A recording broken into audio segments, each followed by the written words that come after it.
Ito na ba ang modern day Kobe? Yan ang Player 1 Plus mula sa Serious Player Only brand. Ito ang the logo colorway. Dahil nagsa-standout yung logo nito, sa ibang release walang ganyan. Ang uppers niya ay gawa sa mesh wired knit. Pag nahawakan mo parang nylon yung feeling. Especially sa gilid, kitang-kita mo yung tahi. Manipis siya pero napakatibay ng materials. Sa gilid mapapansin mong mga logo na to. Sa may toe area makikita mo yung Player 1 Plus. Sa likod kahawig talaga siya ng Kobe 8. Mababasa mo dyan ng Serious Player Only.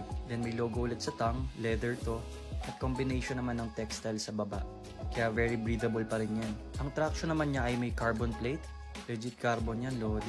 Makikita mo na buong gitna may carbon siya na nagsisilbing support ng paa mo. Makapal naman yung grooves ng kanyang traction. Balita ko sobrang solid daw nito. Syempre subukan pa natin. Meron din siyang extra insole na tinatawag niyang quick system. Tapos yung kasamang insole sa loob ng sapatos, yan naman yung pang impact protection, strength system.